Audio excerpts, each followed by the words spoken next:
ગાંધીનગરમાં પ્રાથમિક શિક્ષકોના પગારની પ્રક્રિયામાં થતા વહીવટી વિલંબને કારણે શિક્ષકોને સમયસર પગાર ન મળતો હોવાની સમસ્યા સામે આવી છે। દર મહિને પગાર મોડો થતા શિક્ષકોને બેંક લોનના હપ્તા અને ઘર ખર્ચ સહિતની આર્થિક જરૂરિયાતો પૂરી કરવામાં મુશ્કેલી પડે છે। આ મામલે શિક્ષકો દ્વારા સમયસર પગાર ચૂકવણી માટે સમગ્ર પ્રક્રિયા ઓનલાઈન કરવાની રજૂઆત કરાઈ છે।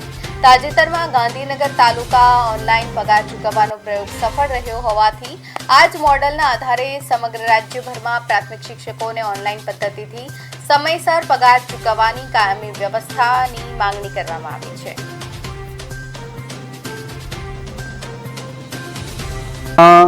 રાજ્યના પ્રાથમિક શિક્ષકોની ખૂબ મોટી સંખ્યા હોય એની પગારની પ્રક્રિયા સરકાર દ્વારા ગ્રાન્ટ મેમો નિયામક કક્ષાએથી જ્યારે આપવામાં આવે એ અમે જિલ્લા કક્ષાએ જિલ્લા પંચાયતના ડીપીઓને આપવામાં આવે, ડીપીઓ હિસાબી અધિકારીને આપે અને તેજરી અધિકારી પાસે ઉગાવવામાં એ ગ્રાન્ટ જાય।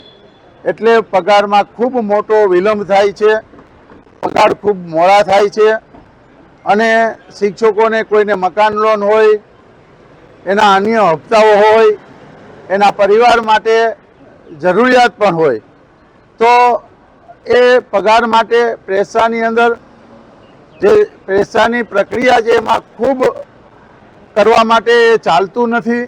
એની વારંવાર અમે ફરિયાદો કરેલી છે અને આ પગારની પ્રક્રિયા ઓનલાઈન કરવા માટે સરકારે એક સાથે થઈ જાય એવી ગાંધીનગરના એક તાલુકામાં આ પ્રયોગ કર્યો અને એમાં સફળ થયા। ગાંધીનગર તાલુકામાં આ વર્ષે ઓનલાઈન પગાર કરવામાં આવ્યો ડાયરેક્ટ અહીંથી સરકારમાંથી।